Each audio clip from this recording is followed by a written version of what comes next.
Good morning student. हम लोग 10वीं वर्ग के ज्योग्राफी का इकाई 1 का खंड ख प्राकृतिक आपदा एक परिचय के रूप में हम लोग देखेंगे, क्योंकि आपदा के अंतर्गत 6 चैप्टर हैं। तो इस प्रकार से हम लोग देखते हैं। तो सबसे पहले हम लोग लिखेंगे इकाई 1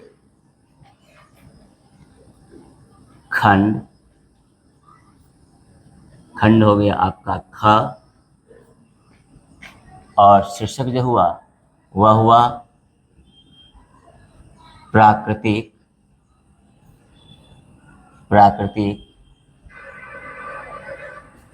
आपदा एक परिचय।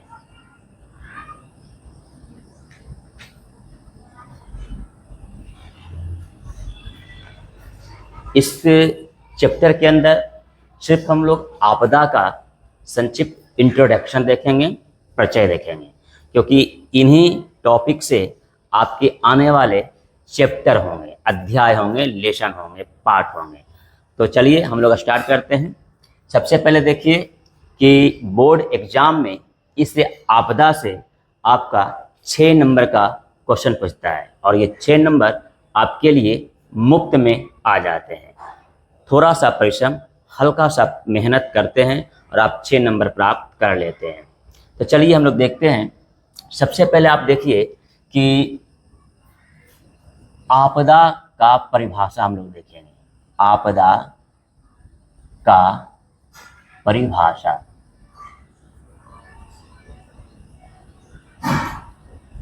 आपदा का परिभाषा। अब आप ये सोचिए कि आपदा किसे कहते हैं, या आपदा से आप क्या समझते हैं। तो आपदा का जो परिभाषा होगा हम इन शब्दों में, इन रूपों में दे सकते हैं। कहेंगे वह क्रियाकलाप जिसके द्वारा अधिक मात्रा में जान और माल दोनों की क्षति पहुंचती है, उसे हम आपदा कहते हैं। तो आपदा का परिभाषा आप समझ गए कि वह क्रियाकलाप जिसके द्वारा अधिक जान और माल दोनों की क्षति पहुंचती है, उसे हम आपदा कहते हैं। आपदा एक विनाशकारी दुर्घटना है, घटना है, जो मानव, जीव जंतु, पेड़ पौधे, सजीव प्राणी, निर्जीव प्राणी, ये दोनों को क्षति पहुंचाने का काम करता है। चलिए तो आपदा का हम लोग भाग देखते हैं कि आपदा को मुख्यतः कितने भागों में बांटा है। आपदा का भाग।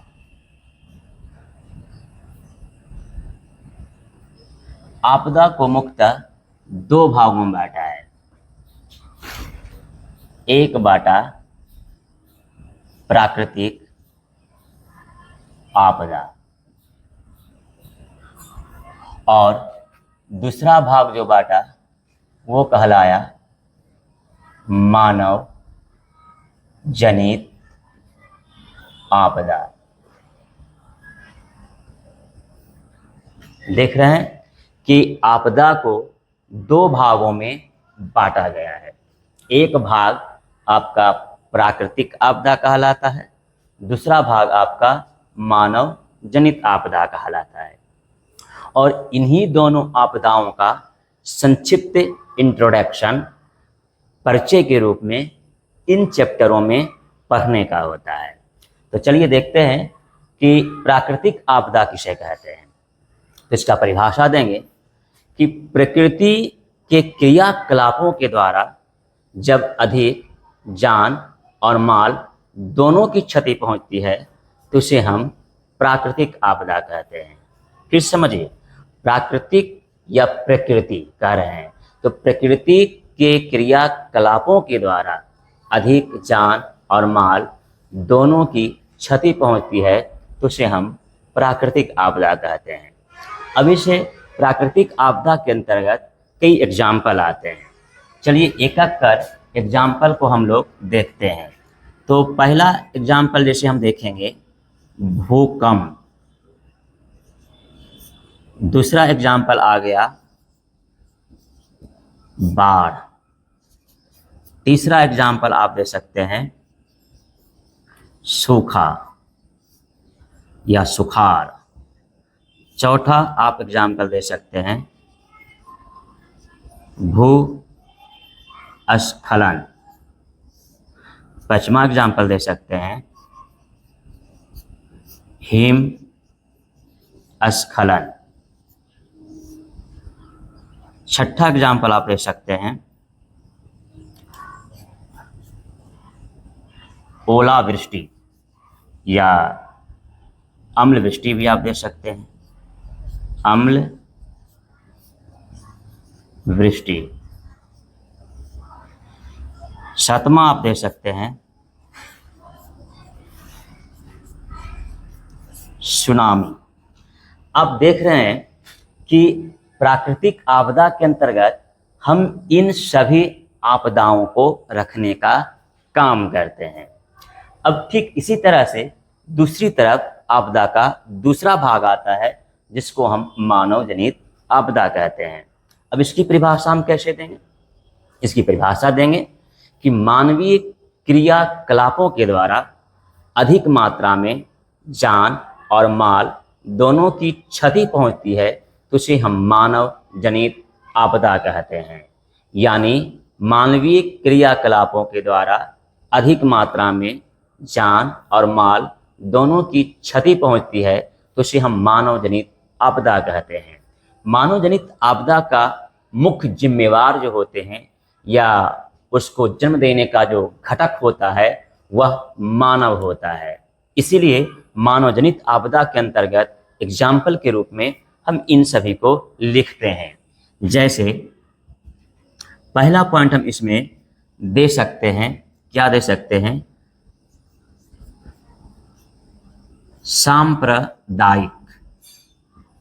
सांप्रदायिकता या फिर सांप्रदायिक आप दे सकते हैं। चलिए सांप्रदायिकता देते हैं। दूसरा आप लिख सकते हैं आतंकवाद।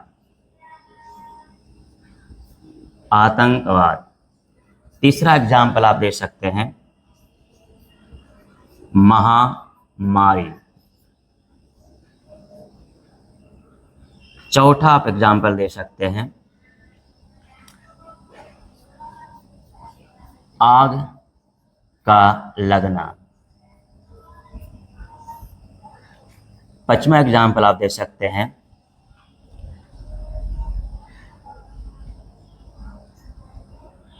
गैसों का रिसाव। आप ये सभी एग्जाम्पल मानव जनित आपदा के अंतर्गत रख सकते हैं। जैसे आप पिछली कक्षा में, पिछली क्लास में, पिछले वर्ग में अर्थात 9 क्लास में आप सिर्फ मानव जनित आपदाओं का गहन अध्ययन किए होंगे। यही कारण है कि 10वीं वर्ग में 10th क्लास में आपको आपदाओं के अंतर्गत यहाँ सिर्फ प्राकृतिक आपदाओं का ज़्यादा जिक्र किया गया है, ज़्यादा वर्णन किया गया है, जिससे विद्यार्थियों को आपदा की प्रत्येक भागों को, उसके प्रत्येक उदाहरणों को कारण सहित आप समझ सकते हैं। तो चलिए फिर से हम लोग देखते हैं कि आपदा वह क्रियाकलाप है जिसके द्वारा अधिक मात्रा में जान और माल की क्षति पहुंचती है, उसे हम आपदा कहते हैं। और आपदा को मुख्यतः 2 भागों में बांटा गया, एक प्राकृतिक आपदा कहलाया, दूसरा मानव जनित आपदा कहलाया। प्राकृतिक आपदा का हम परिभाषा दिए कि प्राकृतिक या प्रकृति क्रियाकलापों के द्वारा अधिक मात्रा में जान और माल दोनों की क्षति पहुंचती है तो उसे हम प्राकृतिक आपदा कहते हैं। जैसे भूकंप है, बाढ़ है, सुखाड़ है, भूस्खलन है, हिमस्खलन है, अम्लवृष्टि है, सुनामी है। ठीक उसी तरह से दूसरा भाग मानव जनित आपदा आता है जिसकी परिभाषा दिए थे कि मानवीय क्रियाकलापों के द्वारा अधिक मात्रा में जान और माल दोनों की क्षति पहुंचती है तो उसे हम मानव जनित आपदा कहते हैं। और मानव जनित आपदा के अंतर्गत हमने रखा सांप्रदायिकता को, आतंकवाद को, महामारी को, आग का लगना, गैसों का रिसाव, ये सभी आपका मानव जनित आपदा के अंतर्गत आता है। अब इन सभी का जितने भी एग्जाम्पल हैं हल्का हल्का थोड़े थोड़े अंशों में हम लोग इसका परिचय समझेंगे, क्योंकि इस चैप्टर का शीर्षक ही है प्राकृतिक आपदा एक परिचय। और फिर आने वाले क्लास में, आने वाले चैप्टर में हम इसे गहन अध्ययन के रूप में इसका विस्तृत जानकारी हासिल करेंगे। चलिए देखते हैं। पहला आपका आता है प्राकृतिक आपदा के अंतर्गत भूकंप। अब समझिए कि भूकंप क्या है। तो इसका जवाब हम लोग जानते हैं, क्योंकि पिछले कक्षा में पढ़े हैं कि पृथ्वी के अंदर जो कंपन उत्पन्न होता है और जिसे हम लोग अनुभव करते हैं, उसे हम भूकंप कहते हैं। अब यहाँ दो विचारधाराएं उत्पन्न होती है। एक तो यह कि पृथ्वी के अंदर जो उत्पन्न कंपन होता है उसे हम भूकंप कहते हैं, कई लोगों का यह मानना है। लेकिन आप समझिए कि पृथ्वी एक पिंड है जो अपने अक्ष पर परिक्रमा करती है, घूर्णन करती है, घूमने का काम करती है, और इसके कारण पृथ्वी के अंदर सदैव कंपन होते रहता है। तो क्या हम उस कंपन को हमेशा भूकंप कहेंगे? नहीं। तब इसकी परिभाषा दूसरे विद्वानों ने दिया कि पृथ्वी के अंदर जब कंपन, जब हलचल तेज होनी शुरू हो जाए, इतनी तेज हो जिसे पृथ्वी के ऊपर रहने वाले जीव जंतु प्राणी अनुभव कर सके, महसूस कर सके, तब हम उसे क्या कहेंगे? भूकंप कहेंगे। तो भूकंप की परिभाषा आप समझ गए। भूकंप एक प्राकृतिक आपदा है और यह एक विनाशकारी आपदा है। भूकंप उत्पन्न होने के जो प्रमुख कारण हैं वह क्या हैं? प्रमुख कारण हैं टेक्टोनिक प्लेटों का आपस में चढ़ने और फिसलने की क्रिया के उपरांत कंपन का होना।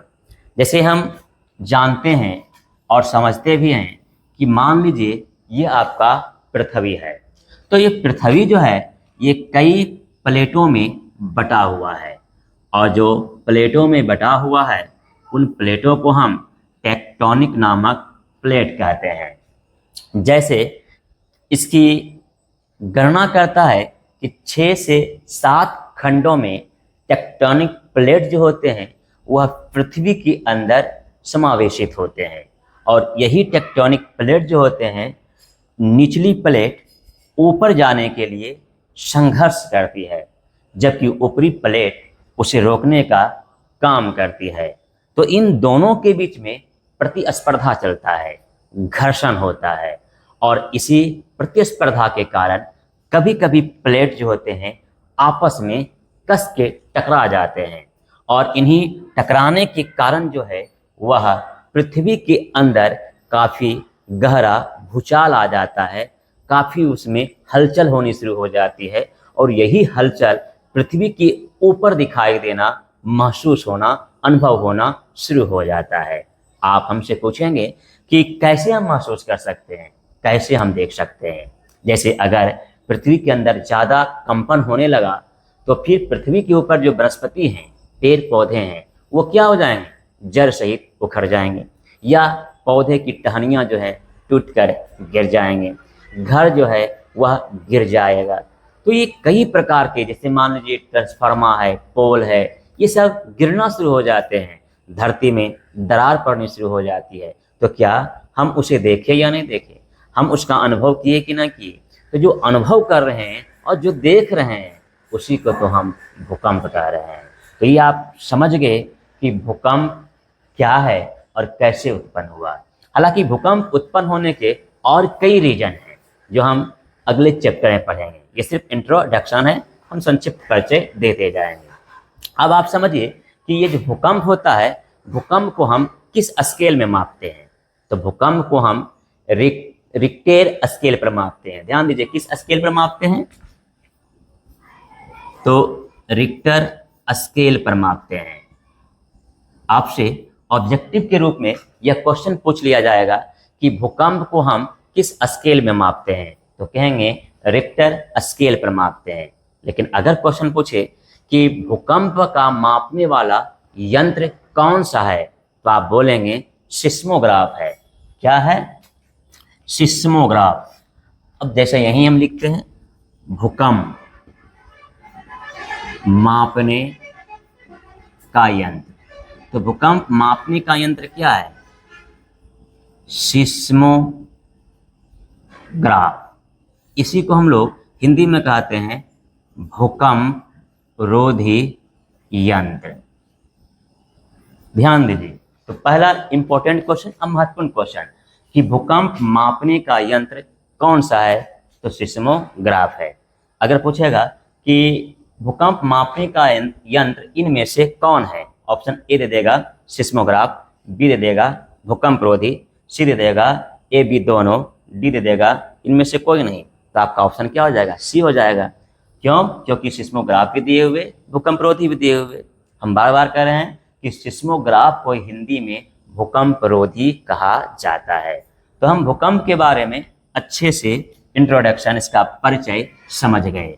चलिए अब दूसरे प्राकृतिक आपदा के एग्जाम्पल की ओर चलते हैं, प्राकृतिक आपदा का उदाहरण की तरफ चलते हैं कि दूसरा उदाहरण क्या है और वह क्या जानना चाह रहा है।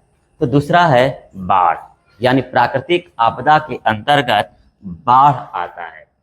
और बाढ़ भी एक क्या है? प्राकृतिक आपदा है। आप समझिए कि बाढ़ कहते किसको हैं, तो इसकी परिभाषा देंगे कि भूपृष्ठीय जल स्रोत जब ऊपर तल के रूप में उठते हुए भूभागों पर फैल जाए तो उसे हम बाढ़ कहते हैं। जैसे एक एग्जाम्पल देखते हैं, उदाहरण से समझते हैं कि यह मान लीजिए नदी है और लगातार बारिश हो रही है। एक तो नदी में पहले से ही पानी है और लगातार बारिश हो रही है, तो बारिश का पानी भी इस नदी में आएगा और साथ साथ जो बारिश की पानी आ रही है वह अपने साथ अवसादों को लेकर आ रही है, अर्थात मिट्टी लेकर आ रही है, कंकर लेकर आ रही है, छोटे छोटे पत्थर लेकर आ रही है। तो ये सब कहाँ गिरेंगे? नदी में ही गिरेंगे। अब जो नदी का जल है, जो यहाँ तक जल आपको दिखाई दे रहा है, यह जल ऊपर उठता हुआ आएगा, ऊपर उठना शुरू हो जाएगा। आप देख रहे हैं कि ये नदी के तटबंध हैं, यानी नदी का किनारा है। अब इस किनारे को पानी क्या करेगा? लांघ देगा और यहाँ जो भूभाग है, इस भूभाग पर जल क्या हो जाएंगे? फैल जाएंगे। तो भूभागों पर जल का फैलना ही क्या कहलाएगा? बाढ़ कहलाएगा। इस प्रकार बाढ़ एक क्या है? प्राकृतिक आपदा है। तो चलिए बाढ़ के बारे में भी हम लोग इंट्रोडक्शन परिचय देख लिए। अब जब बाढ़ आता है तो यह कई हानि पहुंचाने का काम करता है, जैसे पेड़ पौधे को नष्ट करता है, फसलों की बर्बादी करता है, भवनों को गिराने का काम करता है, मवेशियों को प्रवाहित करने का काम करता है, जीव जंतुओं को मारने का काम करता है, महामारी फैलाने का काम करता है। तो एक बाढ़ आया और कितने साथ अपने घटनाओं को उत्पन्न करने का काम किया। अब यहाँ हम यही समझ सकते हैं कि ये जो बाढ़ है, तो बाढ़ क्या करता है। आप समझिए कि बाढ़ जो है वह बिहार का, ध्यान देना, बिहार का उत्तरी भाग जो है वह बाढ़ से प्रभावित है। तो उत्तरी बिहार जो है वह बाढ़ से प्रभावित है। हालांकि देश के कई ऐसे राज्य हैं जो बाढ़ से प्रभावित होते रहते हैं। आप न्यूज़ में, समाचार पत्रों में, टीवी में आप सुनते होंगे या देखते भी होंगे बाढ़ के भयावह स्वरूपों को। अगर आप देखें तो आपका बुक जो है वह 2008 में बिहार में आए हुए बाढ़ का जिक्र किया गया है। बिहार में जो बाढ़ आते हैं उसका श्रेय एक नदी को जाता है, और वह नदी कौन सा है? वह नदी कोसी नदी है। ध्यान दीजिए, कौन सा नदी है? कोसी नदी है। यह मार्ग बदलने के लिए, मार्ग परिवर्तन करने के लिए जानी जाती है, और यही कारण है कि कोसी नदी जो है वह नेपाल के हनुमान नगर के पास स्थित है। अब जब उसमें पानी बहुत अधिक मात्रा में भर जाते हैं, पूर्ण हो जाते हैं, तो वह अपना मार्ग बदल लेता है और उसका पानी उत्तरी बिहार की ओर प्रवेश करना शुरू कर देता है, और उसके प्रभाव से उत्तरी बिहार जो भी निकटवर्ती उस नदी के किनारे आते हैं, सभी तबाह और बर्बादी के शिकंजों में घिरते चले आ जाते हैं। जैसे अभी बताए थे, फसल की बर्बादी हो जाती है, पेड़ पौधे उखड़ जाते हैं, नष्ट हो जाते हैं, मवेशी मरना शुरू हो जाता है, मानव के मनुष्यों का घर भी गिरना शुरू हो जाता है। इस तरह से जान और माल ये दोनों की क्या हुई, क्षति पहुंची। तो हम कह सकते हैं कि बाढ़ जो है यह भी एक प्राकृतिक आपदा है। और बिहार में पहली बार जो बाढ़ आया था वो कब आया था, 2008 में आया था। चलिए अब तीसरे उदाहरण की हम लोग चलते हैं, जिसका नाम है सुखाड़, या इसको हम सूखा भी कहते हैं। क्या है सुखाड़? सुखाड़ परिभाषा हम क्या दे सकते हैं? इसकी हम परिभाषा दे सकते हैं कि वैसे क्षेत्र जहां 50 सेंटीमीटर से कम वर्षा वाले क्षेत्र होते हैं, तो वहाँ स्थिति जो उत्पन्न होती है उस स्थिति को ही सुखाड़ कहते हैं। याद रखिएगा, कितना कह रहा है, 50 सेंटीमीटर से कम वर्षा वाले क्षेत्र में जो स्थितियां उत्पन्न होती है उसे हम सुखाड़ कहते हैं। अगर आप देखिए तो औसत वार्षिक वर्षा कितना, 25%। ध्यान दीजिए, कितना, 25%। यानी औसत वार्षिक वर्षा का अगर 25% से भी कम होता है तो उन क्षेत्रों में फसल क्या हो जाते हैं, फसल के रोपने वाले जो बीज होते हैं वह भी सूख जाते हैं। तो ऐसी स्थिति को हम क्या कहेंगे, सुखाड़ कहेंगे। अर्थात अधिक वर्षा आ गई तो बाढ़ हो गया, वर्षा नहीं आई तो सुखाड़ हो गया। तो ये दोनों जो है प्राकृतिक आपदा के अंतर्गत आ गया। सूखा जो होता है या सुखाड़ जो होता है यह अत्यंत धीरे धीरे आती है, अर्थात यह धीमी प्राकृतिक आपदा के अंतर्गत आता है। तो हम यह भी देखें कि सुखाड़ जो है वह किस प्रकार से भारत के राज्यों को प्रभावित कर रहा है और बिहार को भी प्रभावित करने का काम कर रहा है। अर्थात आप समझ रहे हैं कि उत्तरी बिहार बाढ़ से प्रभावित है तो दक्षिणी बिहार सुखाड़ से प्रभावित है। तो ये 3 पॉइंट हम लोग अच्छे समझ गए। चलिए अब चौथा पॉइंट हम लोग देखते हैं, क्या है, भूस्खलन। अब आप यहाँ समझिए कि भूस्खलन क्या है। भूस्खलन क्या है? अब देखिए, भू का अर्थ होता है भूमि, स्खलन का अर्थ होता है हटना, या क्या होता है, अपने स्थान से हट जाना, खिसकना। तो इसका शाब्दिक अर्थ क्या हुआ, भूमि का खिसकना। इसका परिभाषा देंगे कि वैसे क्षेत्र क्या, पर्वतीय क्षेत्र, यानी पर्वतीय क्षेत्रों में भूमि का अपने मूल स्थानों से हटना ही, खिसकना ही भूस्खलन कहलाता है। यानी ये जो भूस्खलन जैसी आपदाएं हैं ये अधिकांशतः कहाँ आती है, पर्वतीय क्षेत्रों में आती है। पर्वतीय क्षेत्रों का अर्थ होता है जहाँ पहाड़ पाई जाती है, जहाँ पर्वत पाई जाती है।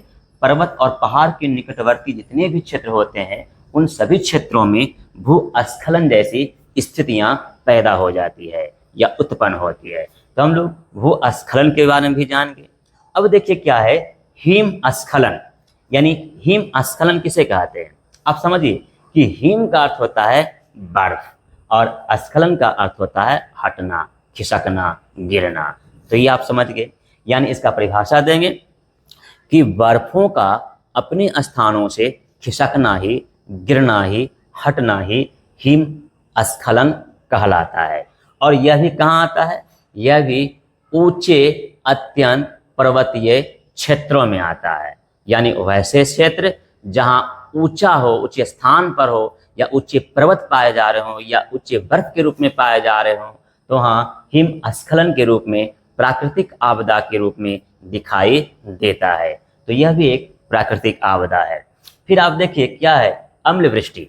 अब ये अम्ल वृष्टि क्या है, आप यहाँ समझिए अच्छा से कि ये अम्ल वृष्टि किसे कहते हैं या ये अम्ल वृष्टि क्या है, क्योंकि ये क्वेश्चन 2 नंबर में शॉर्ट में पूछता है। आप सोचिए कि अम्ल का स्वभाव से क्या ये होता है, खट्टा होता है, और वृष्टि का क्या होता है, गिरना होता है। तो इसकी परिभाषा देंगे कि अम्ल युक्त बारिश का होना ही अम्ल वृष्टि कहलाता है। फिर समझिए, अम्ल युक्त बारिश का होना ही अम्ल वृष्टि कहलाता है। या ओला वृष्टि कहलाता है। ये जो अम्ल वृष्टि होते हैं इसमें मुख्यतः दो गैसों की प्रधानता होती है। एक जो होता है वह SO2 होता है और दूसरा जो होता है NO2 होता है। ये प्रदूषित वायु में जो SO2 और NO2 गैस पाए जा रहे हैं यह कहाँ जाते हैं? वायुमंडल में जाते हैं।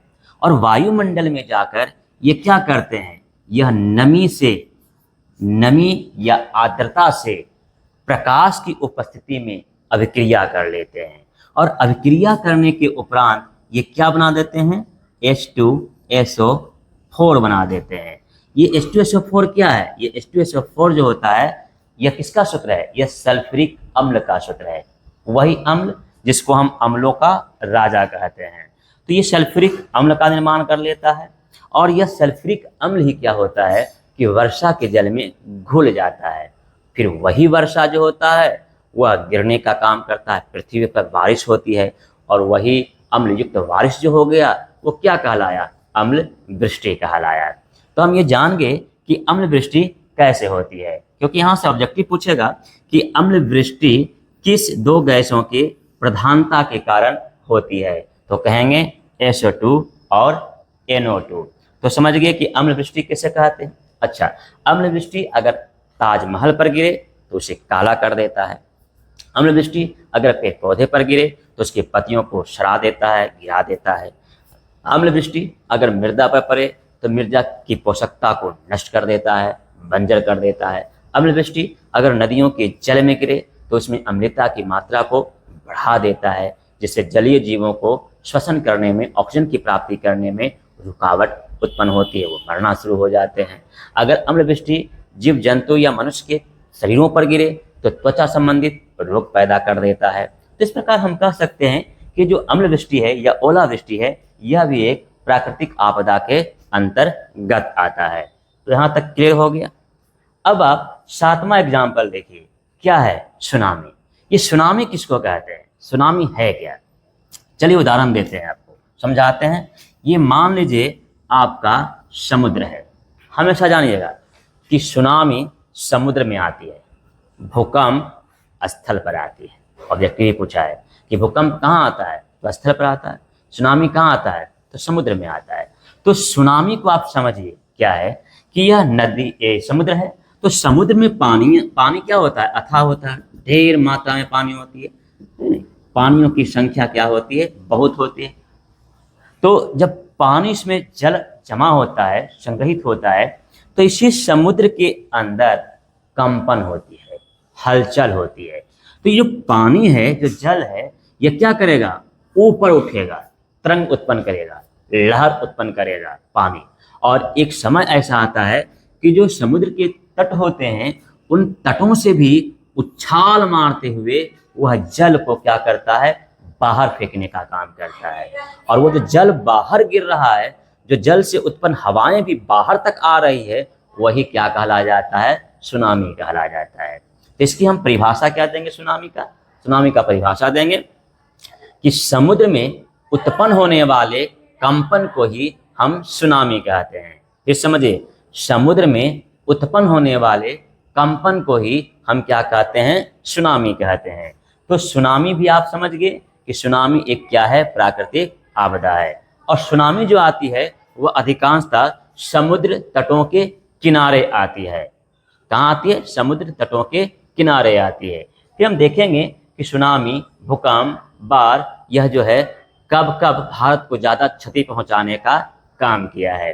तो यहाँ तक हम देख लिए कि प्राकृतिक आपदा के अंतर्गत जितने भी यह एग्जाम्पल आते हैं उसका हम संक्षिप्त परिचय जान चुके हैं। चलिए अब दूसरी तरफ देखते हैं, मानव जनित आपदा। तो बताया गया था कि मानव जनित आपदा क्या है?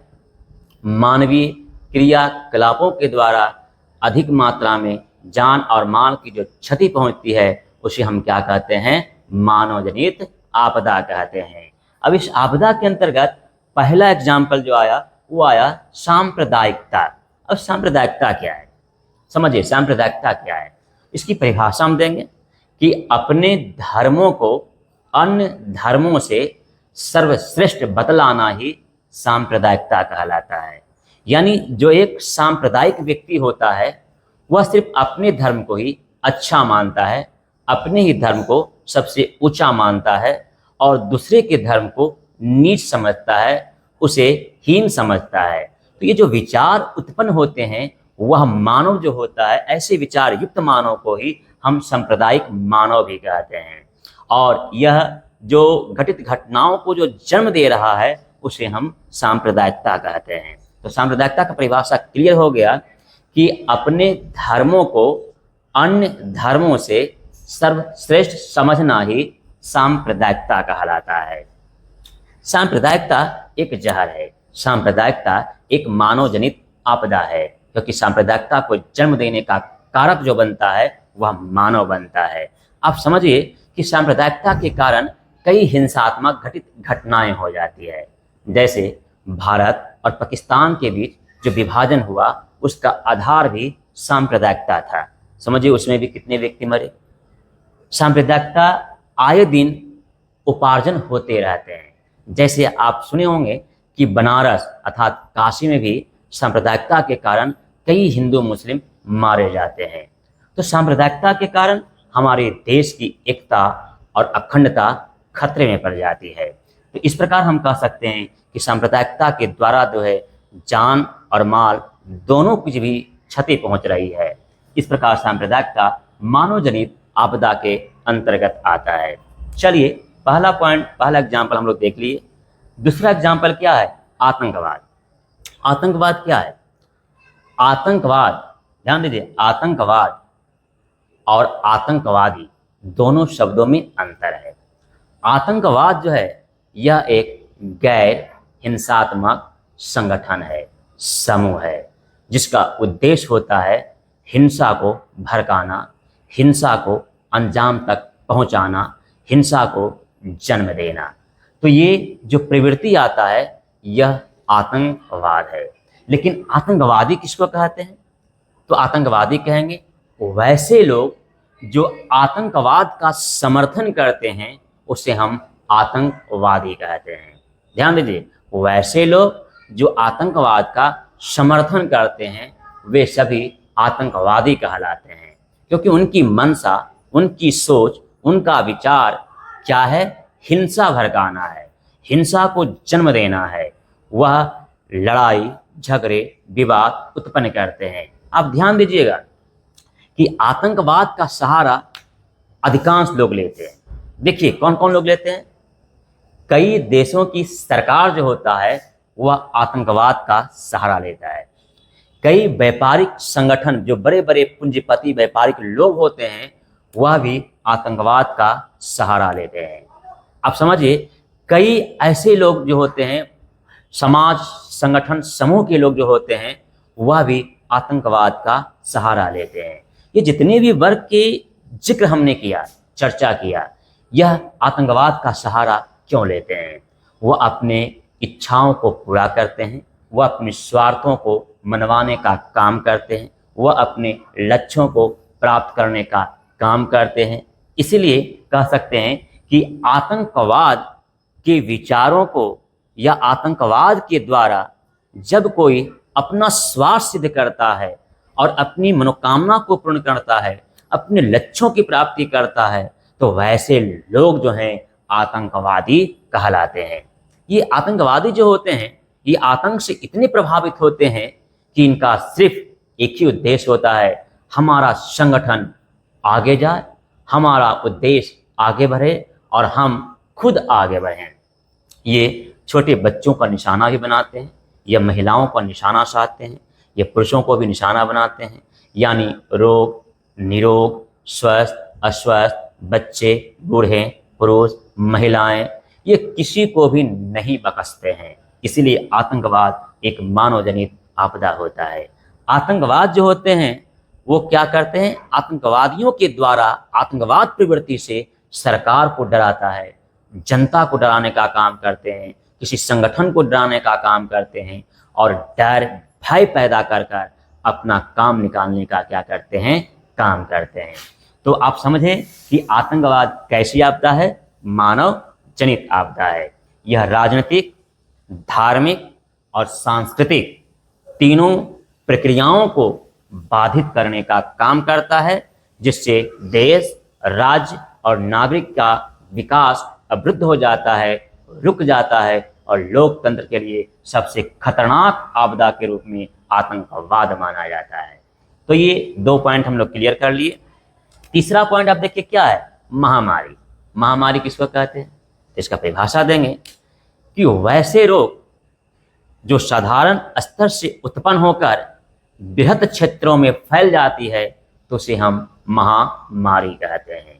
अर्थात ये किसी एक व्यक्ति तक सिमट कर नहीं रहता है, यह किसी एक घर तक सिकुड़ कर नहीं रहता है, यह क्षेत्रवाई क्षेत्र जो है यह फैलता हुआ चला जाता है। और यही कारण है कि बृहत क्षेत्रों में फैल जाने के कारण उस रोग को महामारी कहते हैं। और महामारी भी मानव जनित आपदा के अंतर्गत आता है। चलिए इसका हम एक और एग्जाम्पल के अंदर एग्जाम्पल देते हैं। जैसे आप लोग सुने होंगे कोरोना वायरस। तो कोरोना वायरस क्या है, चीन से उत्पन्न हुआ, चीन देश से उत्पन्न हुआ। लेकिन क्या वह कोरोना वायरस चीन के किसी एक व्यक्ति को हुआ था, चीन के किसी एक घर में हुआ था, चीन के एक गांव में हुआ था? नहीं, वह कोरोना वायरस जो है अपने रोग की चपेट में पूरे चीन को समावेशित किया और साथ ही साथ पूरे विश्व समुदाय को प्रभावित करने का काम किया। कोरोना वायरस के दंश से, प्रहार से प्रत्येक देश जो है वह झेलने का काम किया और उसमें कई जीव प्राणी, मानव प्राणी उसमें मरे और मरने वालों की संख्या की कमी नहीं थी। तो जान की क्षति हुई और माल संपत्ति की भी क्षति हुई, क्योंकि संपत्ति के जो प्रहरी रक्षक मानव थे वही स्वतः चले गए। तो कोरोना वायरस किसके अंतर्गत आ गया, महामारी के अंतर्गत आया। चलिए उससे नीचे रोग की ओर चलते हैं। जैसे हैजा है, यह महामारी है, क्योंकि एक व्यक्ति को हैजा धर ले तो कई व्यक्तियों में यह हैजा उत्पन्न होना शुरू हो जाता है, तो महामारी का रूप धारण कर लेता है। जैसे प्लेग नामक बीमारी है, वह भी महामारी का रूप धारण कर लेता है। फिर आप कह सकते हैं कि ये जितने भी हम रोग का एग्जाम्पल दिए वह सभी रोग किसके अंतर्गत आ गया, महामारी के अंतर्गत आ गया। तो इसीलिए परिभाषा दिए थे, वह रोग जो एक जगह से कई जगहों तक फैलने का काम कर रहा है, लोगों को प्रभावित करने का काम कर रहा है, लोगों को मारने का काम कर रहा है, अपने अंदर चपेट में घसीटने का काम कर रहा है, वे सभी रोग जो हैं महामारी के अंतर्गत आ जाएंगे। तो क्लियर हो गया। चलिए हम लोग चौथे एग्जाम्पल की ओर चलते हैं, मानव जनित आपदा के अंतर्गत आग का लगना। देखिए ये ऐसा पॉइंट है, ऐसा एग्जाम्पल है जो आप प्रकृति के अंतर्गत भी रह सकते हैं और मानव जनित के अंतर्गत रह सकते हैं। प्रकृति के अंतर्गत कैसे रखेंगे इसको समझिए। जैसे मान लीजिए उपवन है, वन है, बगीचे हैं, तो बगीचा में पेड़ पौधे कई संख्या में लगे होते हैं। जब आंधी तूफान जोरों से आती है तो एक टहनी दूसरे टहनियों से टकराते हैं और टकराने के कारण वहाँ घर्षण की क्रिया होती है, और जब घर्षण होगा तो उससे चिंगारी निकलती है, और जब चिंगारी निकली तो जो सूखी डालियाँ, सूखी पत्तियाँ, सूखी घास होती है वह जलना शुरू हो जाता है। धीरे धीरे वह आग विकराल रूप धारण कर लेता है। अतः इस प्रकार हम कहें कि जो वन में आग लगा, जो जंगल में आग लग गया, वो प्राकृतिक आपदा के अंतर्गत आ गया। अब मानव जनित कैसे हो गया? अब मान लीजिए कि पर्यटन के लिए मानव लोग घूमने के लिए जाते हैं, घूमने के लिए जाते हैं, बगीचों का सैर कर रहे हैं, और वहाँ मानव जो है कोई सिगरेट पीने वाला है, कोई बीड़ी पीने वाला है। अब पीते हुए वो फेंक देता है, जबकि उसे बुझाने का काम नहीं किया और वो आगे बढ़ गया। अब वही जो सिगरेट बीड़ी की जो जलती हुई सुलगती हुई अंश होता है, वह सूखी घासों को, सूखी पत्तियों को क्या करता है, सुलगा देने का काम करता है। धीरे धीरे वहाँ के पेड़ पौधे को जलाना शुरू कर देता है और वह एक विकराल आग का रूप धारण कर लेता है। तो उसे हम मानव जनित आपदा कहते हैं। अर्थात आग अगर प्रकृति के क्रियाकलापों के द्वारा लगे तो प्राकृतिक जनक, अगर आग मानव के क्रियाकलापों के द्वारा लगे तो उसे हम मानव जनित आपदा के अंतर्गत रखते हैं। तो आग का लगना मानव जनित आपदा भी है और प्राकृतिक जनित आपदा भी है। चलिए आगे आइए। 5वां नंबर क्या है, गैसों का रिसाव। कभी कभी जितने भी बड़ी बड़ी कंपनियां होती है, जहां गैसों के कारण, गैसों का उपयोग करते हुए कई वस्तुओं का निर्माण किया जाता है, कभी कभी क्या होता है, गैसों का रिसाव हो जाता है, लीक कर जाता है।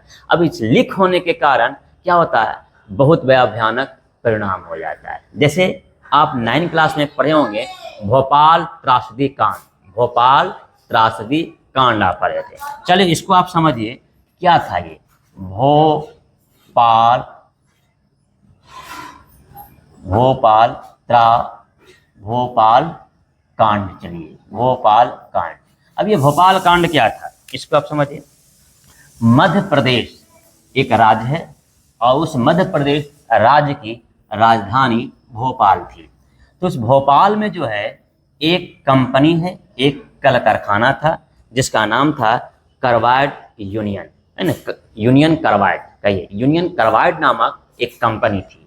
उस कंपनी में गैसों का जो है, गैसों के द्वारा कई वस्तुओं का उत्पादन किया जाता था। उसमें मिक नामक गैस का प्रयोग होता था। कौन? मिक नामक गैस। इसका फुल फॉर्म क्या होता है? मिथाइल आइसोसाइनाइड, यानी मिथाइल आइसोसाइनाइड गैस का उपयोग किया जाता था। और यह गैस क्या हुआ, इसका रिसाव हो गया, लीक कर गया यह गैस। और यह जो लीक किया था 2 से 3 दिसंबर, 2 से 3 दिसंबर, ध्यान दीजिए, दिसंबर 1984 ईस्वी, 2 से 3 दिसंबर 1984 ईस्वी को यह गैस लीक कर गया था। और इसी के कारण कई हजारों की संख्या में वहां काम करने वाले मर गए थे और कई गुना घायल भी हो गए थे। तो यह भोपाल त्रासदी कांड जो हुआ यह किसके कारण हुआ? गैसों का रिसाव के कारण हुआ। अर्थात गैसों का रिसाव जो है यह भी एक आपदा जो आप 9 क्लास में पढ़ चुके हैं, और यह एक मानवजनित आपदा है। जैसे और हम बताते हैं एग्जाम्पल, जैसे परमाणु बम का प्रयोग करना।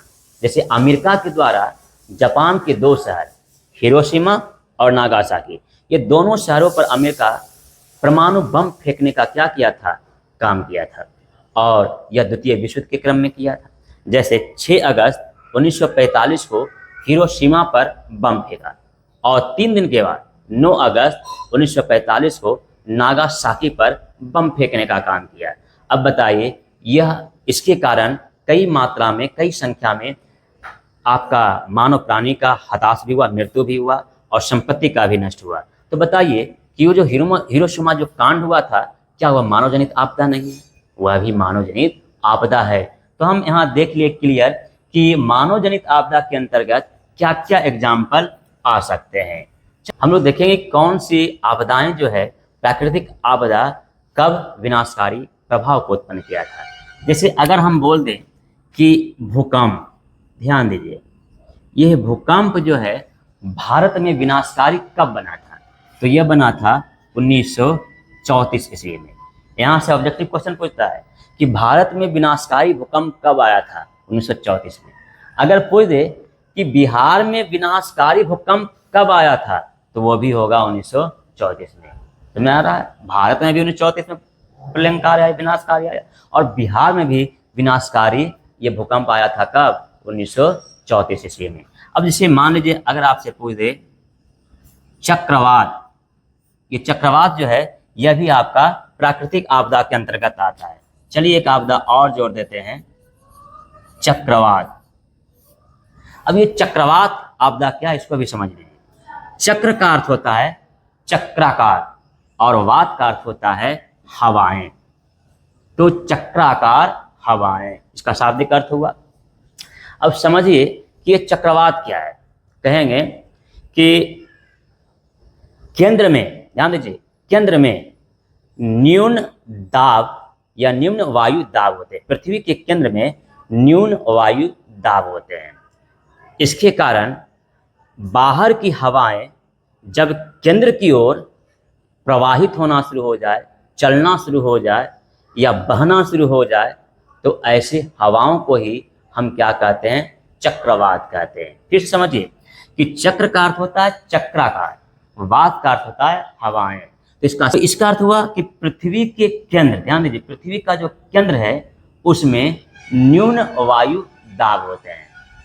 अब बाहर की हवाएं जो होती है वह केंद्र की ओर आनी शुरू हो जाती है, तो इसे ही हम क्या कहेंगे? चक्रवात कहेंगे।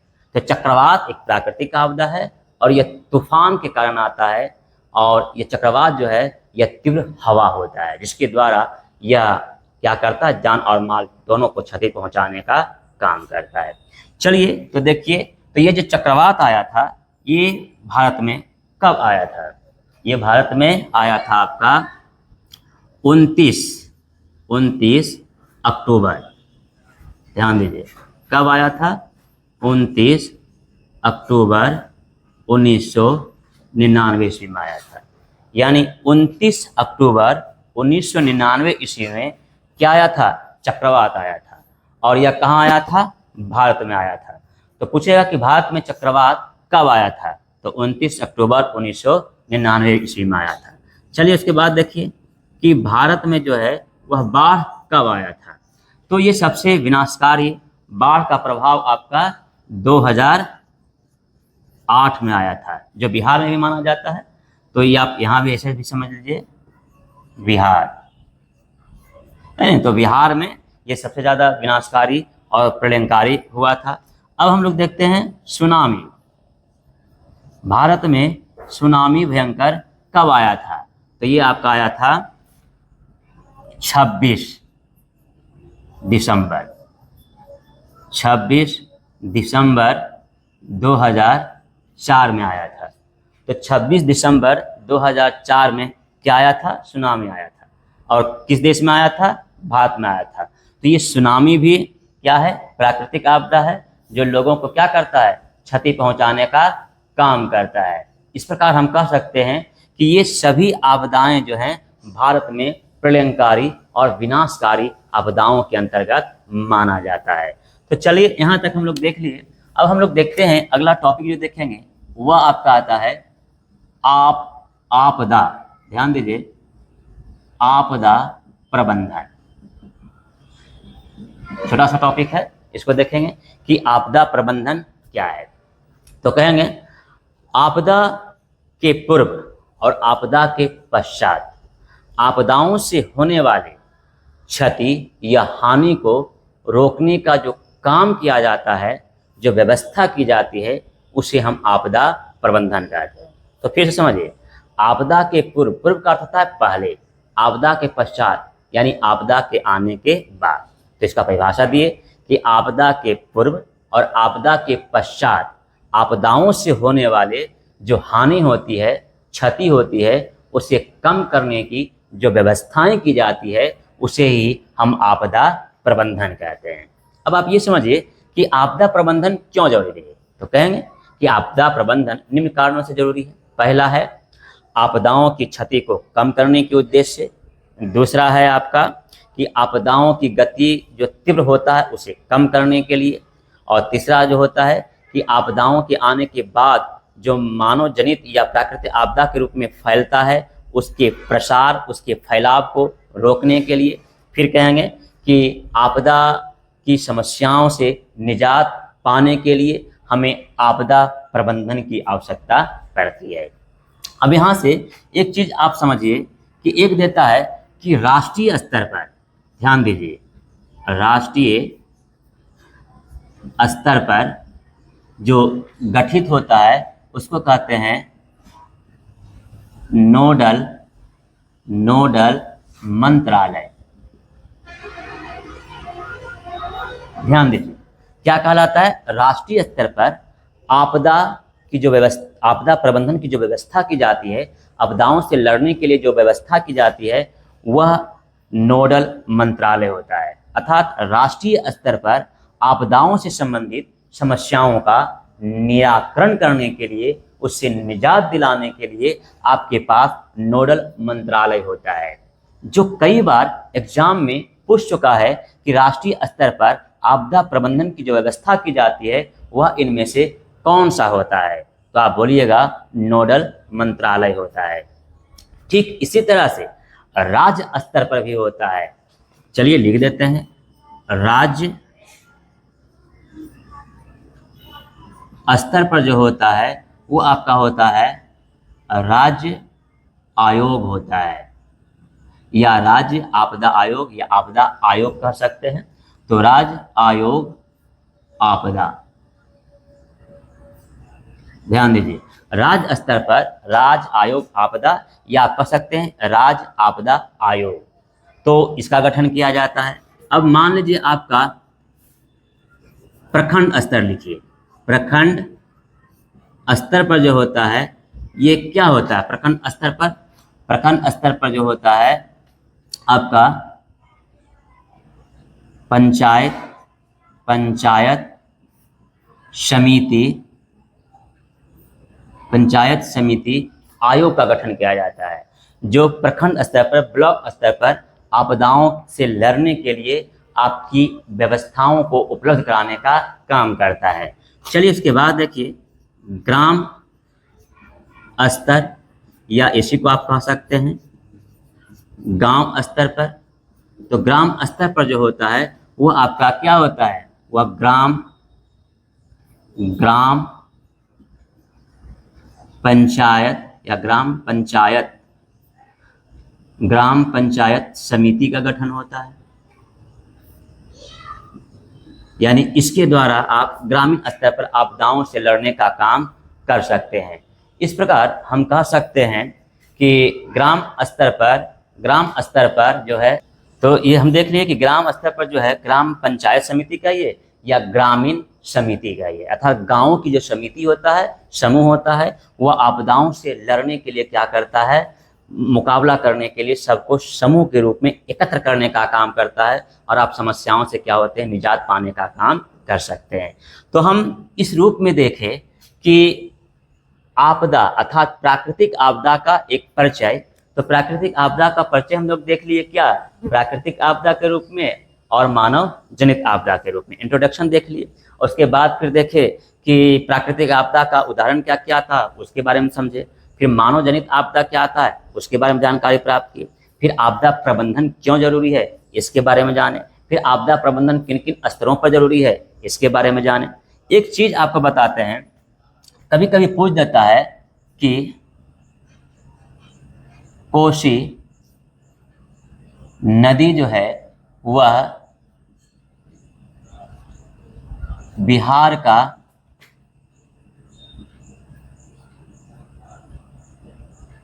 का शोक क्यों कहलाता है? तो कहेंगे कि कोसी नदी से जो आने वाली जल होती है वह उत्तरी बिहार में तबाही मचा देती है, अर्थात उत्तरी बिहार में जो फसल बोए जाते हैं उसको बर्बाद कर देती है, पेड़ पौधे को नष्ट कर देने का काम कर देता है, फिर भवन गिराने का काम करता है, फिर मवेशियों को मारने का काम करता है, मानव लोग भी बाढ़ से प्रभावित होकर मर जाते हैं। तो सिर्फ भयावह स्थिति ही जन्म देते हैं, अर्थात हानि पहुंचाने का काम करता है। इसके कारण मानव क्या होते हैं? दुखी हो जाते हैं। इसीलिए कोसी नदी को बिहार का शोक नदी कहा जाता है। इस प्रकार हम प्राकृतिक आपदा का एक परिचय जो है विस्तार पूर्वक हम लोग अध्ययन किए, गहन अध्ययन किए, समझे, और फिर समझकर जो है इसे अपने जीवन में लागू करेंगे और आपदा से प्रभावित क्षेत्रों में जाकर लोगों को जगाने का काम करेंगे, जिससे आपदा हमारे ओर या दूसरे की ओर एक भयावह स्थिति के रूप में आगे ना बढ़ें। हम लोग इकाई खंड ख का प्राकृतिक आपदा एक परिचय पाठ देख चुके थे, उसका थ्योरी हम लोग सुने थे। अब उसी चैप्टर जो समाप्त किए हैं उसी का हम लोग क्वेश्चन आंसर देखेंगे, इस आधार पर कि क्या क्या हम उसके टॉपिक को पढ़ें, क्या टॉपिक समझे, क्या सुने और कितना हमें जानकारी प्राप्त हुआ। तो एनालिसिस करते हैं और क्वेश्चन पर जाते हैं डायरेक्ट कि क्या क्वेश्चन हमसे पूछ रहा है। ये 3 स्टेप में है। फर्स्ट स्टेप जो है वह ऑब्जेक्टिव है, सेकेंड स्टेप जो है वह शॉर्ट क्वेश्चन है, और थर्ड स्टेप जो है वह लॉन्ग क्वेश्चन है। तो बारी बारी से क्रमानुसार देखते हैं। तो चलिए स्टेप 1 में देखते हैं। पहला क्वेश्चन क्या कह रहा है कि इनमें से कौन प्राकृतिक आपदा नहीं है? तो पहला ऑप्शन क्या है? सुनामी, दूसरा ऑप्शन है बाढ़, तीसरा ऑप्शन है आतंकवाद, और चौथा ऑप्शन है भूकंप। तो इसमें प्राकृतिक आपदा नहीं है, यह क्वेश्चन पूछ रहा है। तो इसमें सही उत्तर क्या होगा? आप सोचिए कुछ क्षण। इसका सही जवाब जो हो जाएगा सी नंबर, आतंकवाद। क्योंकि सुनामी, बाढ़, भूकंप ये सभी क्या है? प्राकृतिक आपदा है। लेकिन आतंकवाद जो है वह एक मानव जनित आपदा है। तो पहला क्वेश्चन कंप्लीट हो गया। अब हम लोग दूसरे क्वेश्चन की ओर चलते हैं। दूसरा प्रश्न क्या कह रहा है, इनमें से कौन मानव जनित आपदा है? तो पहला ऑप्शन है सांप्रदायिक दंगे, दूसरा ऑप्शन है आतंकवाद, तीसरा ऑप्शन है महामारी, चौथा ऑप्शन है उपयुक्त सभी। तो इसमें सही उत्तर हो जाएगा आपका डी नंबर, उपयुक्त सभी, क्योंकि सांप्रदायिक दंगे, आतंकवाद और महामारी ये सभी मानव जनित आपदाएं हैं। चलिए अब तीसरे प्रश्न की ओर चलते हैं। क्या कह रहा है, सुनामी का प्रमुख कारण क्या है? तो पहला ऑप्शन क्या है, समुद्र में भूकंप का आना, दूसरा ऑप्शन है स्थलीय क्षेत्र पर भूकंप का आना, तीसरा ऑप्शन क्या है द्वीप पर भूकंप का आना, और चौथा ऑप्शन है इनमें से कोई नहीं। आप सोचिए कि चार ऑप्शन में से इस प्रश्न का उत्तर विकल्प क्या सही होगा। अब इसका उत्तर क्या होगा, इसमें पहला उत्तर हो जाएगा नंबर 1 कि समुद्र में भूकंप का आना क्या कहलाएगा, सुनामी कहलाएगा। चलिए अब हम लोग देखते हैं चौथे प्रश्न की ओर। चौथा प्रश्न क्या कह रहा है, कहता है कि भारत के पर्वतीय क्षेत्रों में भूस्खलन और मृदा स्खलन जैसी घटनाओं से सर्वाधिक ग्रसित राज्य कौन है? तो ऑप्शन देखिए, पहला जम्मू कश्मीर, दूसरा ऑप्शन है हिमाचल प्रदेश, तीसरा ऑप्शन है उत्तराखंड, चौथा ऑप्शन है उपयुक्त सभी। तो इसमें सही उत्तर आप पकड़िए क्योंकि आपको पढ़ाया गया है। अब इसमें सही विकल्प क्या होगा, तो इसमें सही विकल्प आपका डी नंबर होगा, उपयुक्त सभी, क्योंकि जम्मू कश्मीर, हिमाचल प्रदेश और उत्तराखंड इन तीनों राज्य जो हैं यह भूस्खलन और मृदा स्खलन से क्या है, सर्वाधिक ग्रसित राज्य है। चलिए अब हम लोग 5वें नंबर की ओर चलते हैं। क्वेश्चन नंबर 5 क्या कह रहा है, जब औसत वार्षिक वर्षा की मात्रा में 25% से अधिक की कमी आ जाती है तो उसे क्या कहते हैं? तो ऑप्शन है सुखाड़, दूसरा ऑप्शन है बाढ़, तीसरा ऑप्शन है सुनामी और चौथा ऑप्शन है उपयुक्त सभी। तो इसमें सही उत्तर क्या होगा, सोचिए आप। इसमें जो सही उत्तर होगा पहला नंबर अर्थात सुखाड़। चलिए अब 6ठे नंबर क्वेश्चन की ओर चलते हैं। जब केंद्र में न्यून वायु दाब होता है तब हवाएं बाहर से केंद्र की ओर चलने लगती है, उसे हम क्या कहते हैं? तो पहला ऑप्शन है चक्रवात, दूसरा ऑप्शन है भूकंप, दूसरा ऑप्शन क्या है भूकंप, तीसरा ऑप्शन है बाढ़, चौथा ऑप्शन है सुनामी। तो इसमें जो सही उत्तर आपका हो जाएगा वो पहला नंबर हो जाएगा चक्रवात। 7वें प्रश्न की ओर देखते हैं। भारत में विनाशकारी भूकंप कब आया था? तो पहला ऑप्शन है 1934, दूसरा ऑप्शन है 26 दिसंबर 2004, तीसरा ऑप्शन है 1966 और चौथा ऑप्शन है 29 अक्टूबर 1999। तो इसमें सही उत्तर क्या होगा, आप सोचिए। इसमें सही विकल्प आपको ढूंढना होगा, इन्हीं 4 ऑप्शन में इसका उत्तर है। तो इसमें सही विकल्प आपका हो जाएगा 1934, क्योंकि 1934 ईस्वी में भारत में सबसे ज़्यादा विनाशकारी भूकंप आया था। और फिर अगर आपसे यह पूछे कि बिहार में सबसे अधिक विनाशकारी भूकंप कब आया था, तो इसका भी आंसर होगा 1934। लेकिन इन 3 ऑप्शन में भी किसी न किसी प्रकार की विनाशकारी आपदाएं आई है।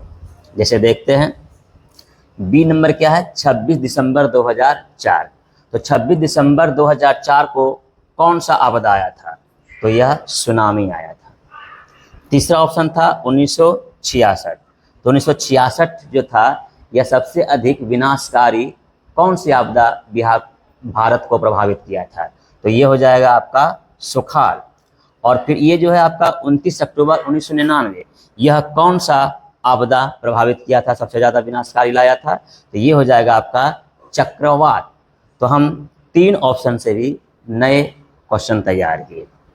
चलिए अब 8वें प्रश्न की ओर क्या कहता है। भारत के पूर्वी तट तथा अंडमान निकोबार द्वीप समूह में सुनामी से भारी बर्बादी कब हुई थी? तो इसका विकल्प वहाँ देखिए क्या कह रहा है। पहला कह रहा है 2002, दूसरा है 2001, तीसरा ऑप्शन है 1999, चौथा ऑप्शन आपका होता है नन, इनमें से कोई नहीं। इसका सही विकल्प हो जाएगा पहला नंबर 2002 ईस्वी। अब हम लोग 9वें प्रश्न की ओर चलते हैं। 9वां प्रश्न कह रहा है कि बिहार का शोक किस नदी को कहा जाता है? बिहार का शोक किस नदी को कहा जाता है? तो पहला ऑप्शन है कोसी, दूसरा ऑप्शन है सोन, तीसरा ऑप्शन है दामोदर, चौथा ऑप्शन है उपयुक्त सभी। तो इसमें सही विकल्प आपका ए नंबर हो जाएगा कोसी, अर्थात कोसी नदी को बिहार का शोक नदी कहा जाता है। चलिए हम लोग 10वें प्रश्न की ओर चलते हैं। 10वां प्रश्न क्या कह रहा है कि राष्ट्रीय स्तर पर आपदा प्रबंधन कौन करता है? राष्ट्रीय स्तर पर आपदा प्रबंधन कौन करता है?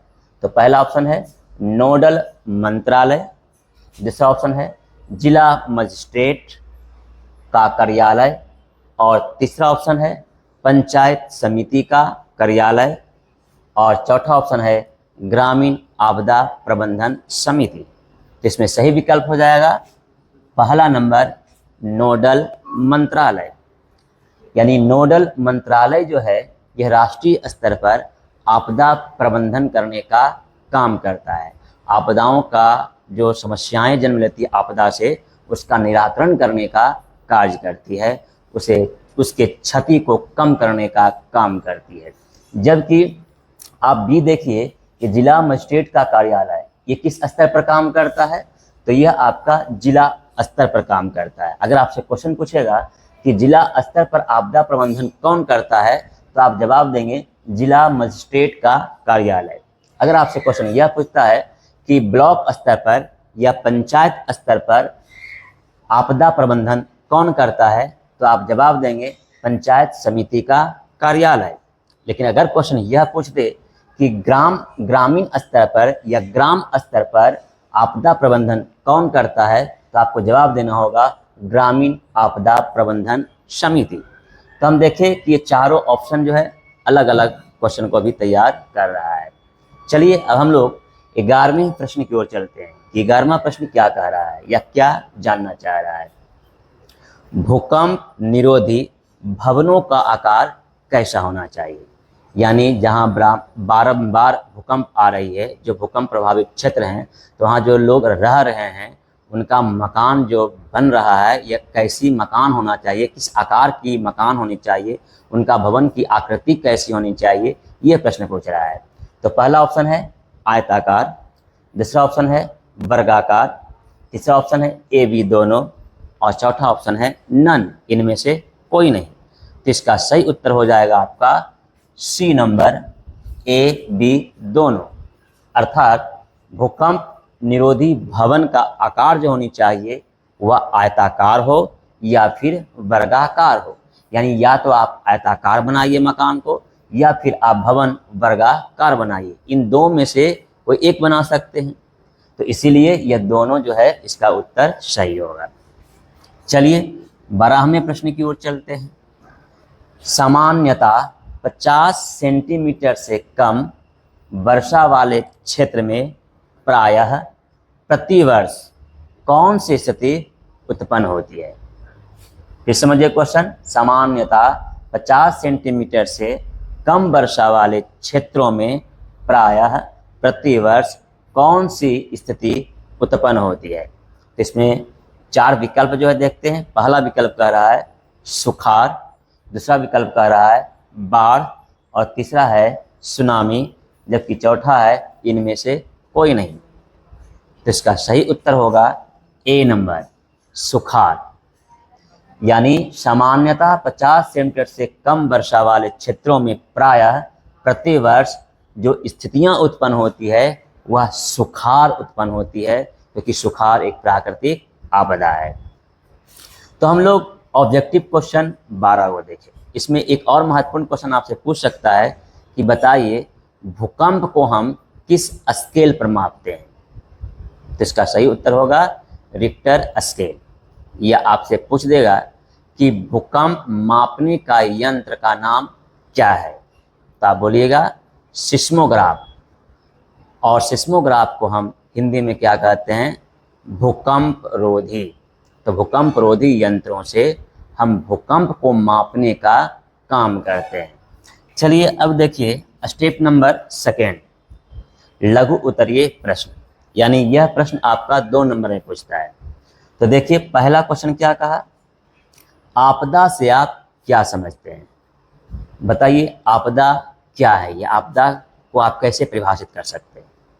इसका उत्तर हम लोग अच्छी पूर्वक दे सकते हैं कि वह क्रियाकलाप जिसके द्वारा अधिक जान और माल दोनों की क्षति पहुंचती है उसे हम आपदा कहते हैं।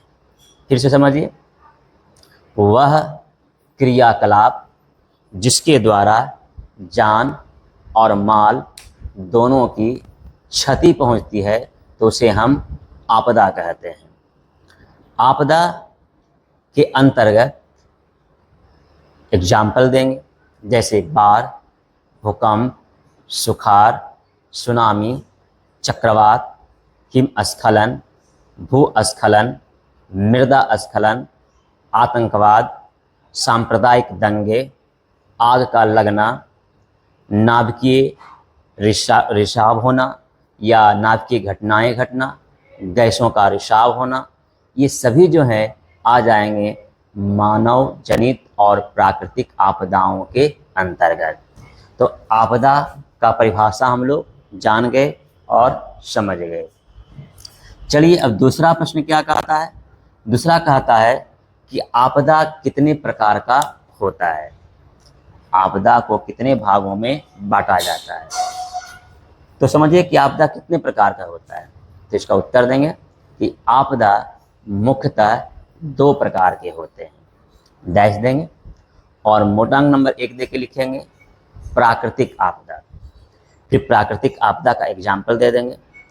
क्या क्या एग्जाम्पल देंगे, देंगे भूकंप, बाढ़, सुखाड़, सुनामी, चक्रवात, हिमस्खलन, भूस्खलन, मृदा स्खलन।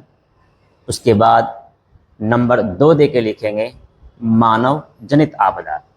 फिर डैश देंगे और इसका भी उदाहरण देंगे, कहेंगे आग का लगना, बांध का टूटना, महामारी, आतंकवाद, सांप्रदायिक दंगे, गैसों का रिसाव, यह सभी मानव जनित आपदा के अंतर्गत आते हैं। तो यह दूसरा प्रश्न भी हमारा कंप्लीट हो गया। अब हम लोग तीसरे प्रश्न की ओर चलते हैं। तीसरा प्रश्न क्या कह रहा है, आपदा प्रबंधन की आवश्यकता क्यों है।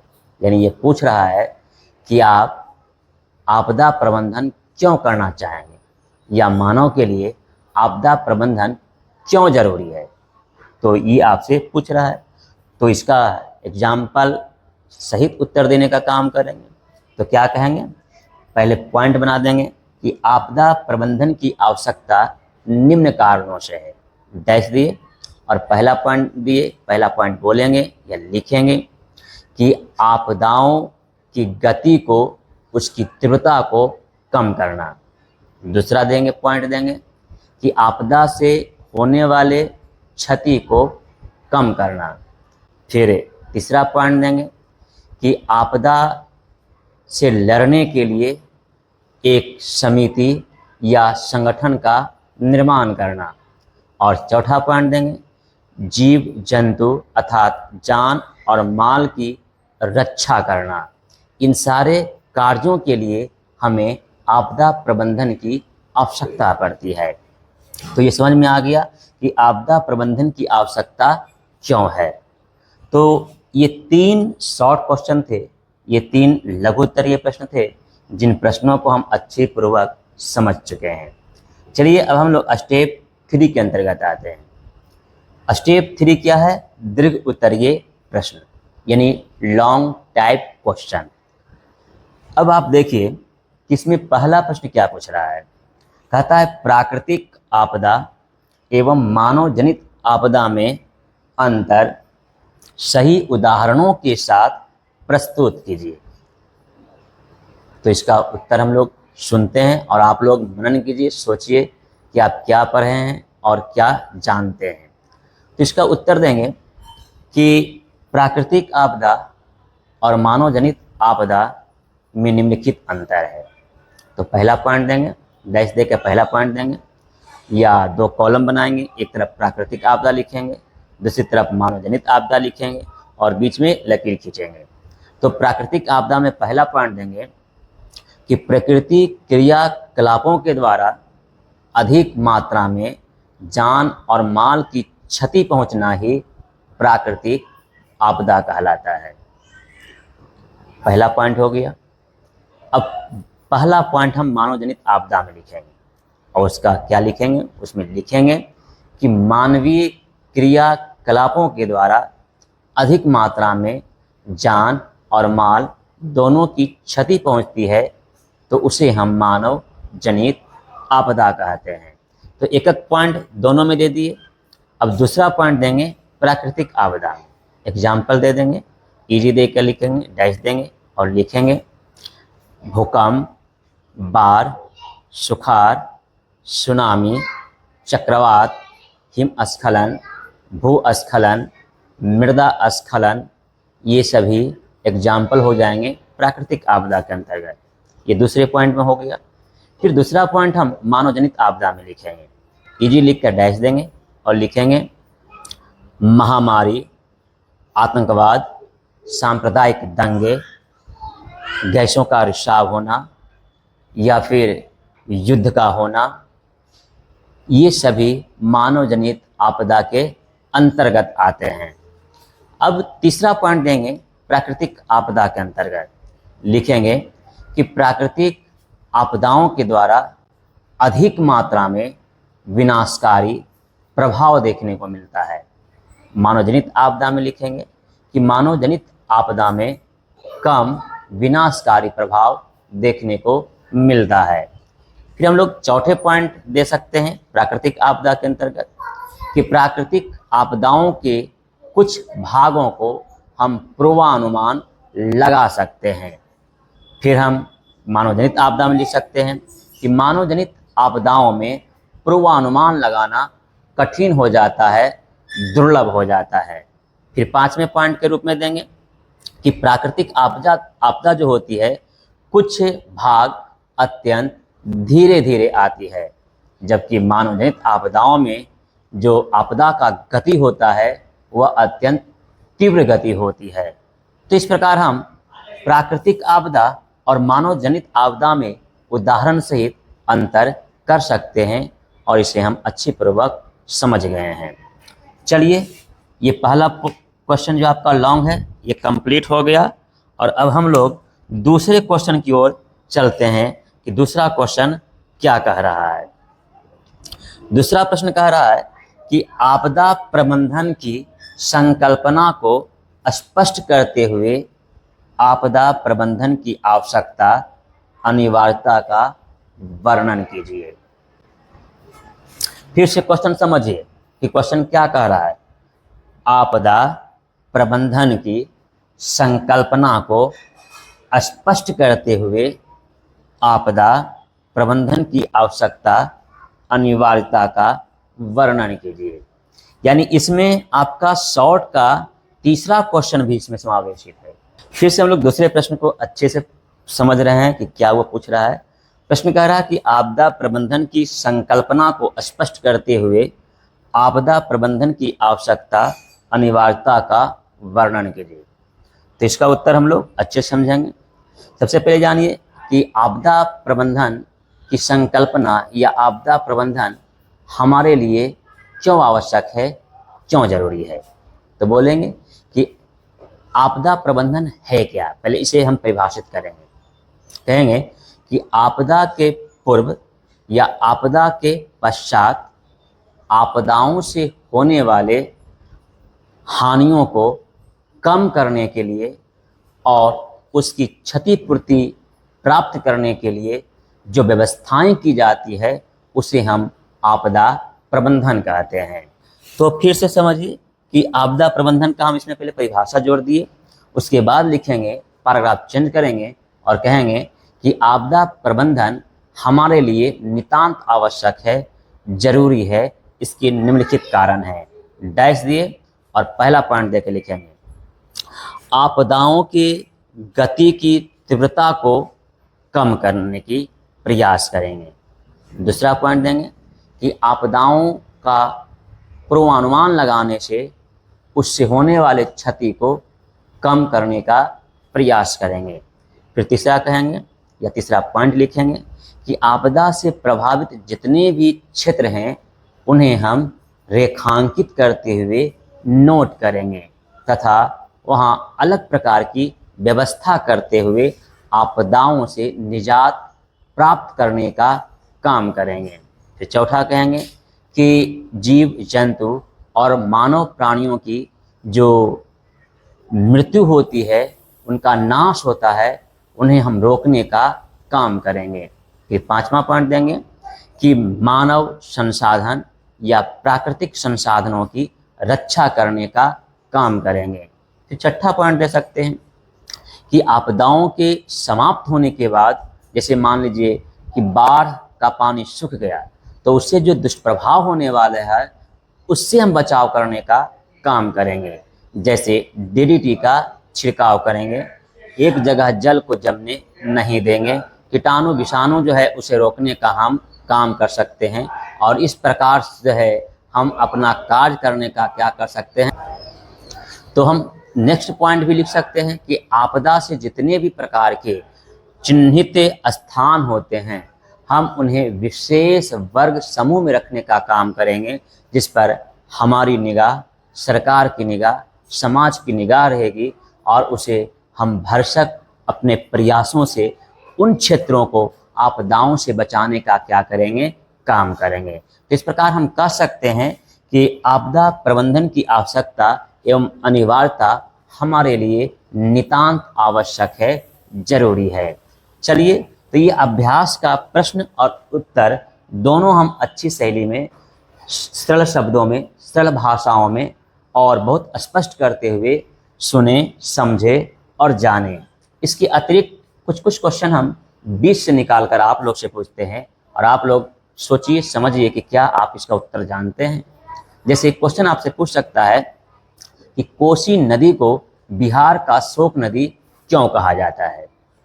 कोसी नदी को बिहार का शोक नदी क्यों कहा जाता है, सबसे इम्पोर्टेंट क्वेश्चन हो जाता है, क्योंकि यह बार बार आपको पढ़ने का होगा, हर चैप्टर में ये दिखाई देगा। सोचिए इसका उत्तर क्या होगा। चलिए इसका उत्तर हम समझाते हैं कि कोसी नदी जो है वह नेपाल देश के हनुमान नगर नामक स्थान पर है और जब लगातार बारिश होती है तो उसमें जल संग्रह की क्षमता समाप्त हो जाती है। उसमें जो जल संग्रहित होती है वह तटों को तोड़कर आगे बढ़ना आरंभ कर देती है। तो कोसी नदी का जो जल स्तर है वह बिहार के उत्तरी भागों में भूमि पर फैलना शुरू हो जाती है और वह बाढ़ का रूप धारण कर लेती है, जिसके फलस्वरूप उत्तरी बिहार के खेतों में जो फसल लगाए जाते हैं वो नष्ट हो जाते हैं, बर्बाद हो जाते हैं, पेड़ पौधे भी नष्ट हो जाते हैं, फिर जीव जंतु भी उस धारा में बह जाते हैं। फिर जो उत्तरी बिहार के लोग होते हैं उनके मकान जो हैं, घर जो हैं, वह जल के स्तर में बह जाते हैं या गिर जाते हैं। इस प्रकार हम देखते हैं कि उत्तरी बिहार के लोगों को जान और माल दोनों की क्षति पहुंच रही है, जिसके कारण वह कष्टमय उनका जीवन बीतना शुरू हो जाता है। इस प्रकार हम कह सकते हैं कि कोसी नदी जो है वह बिहार का शोक नदी माना जाता है। चलिए आज हम लोग यहीं तक इस प्रश्न को अंत में लाते हुए द एंड करते हैं और इस चैप्टर को क्लोज करते हैं, समाप्त करते हैं।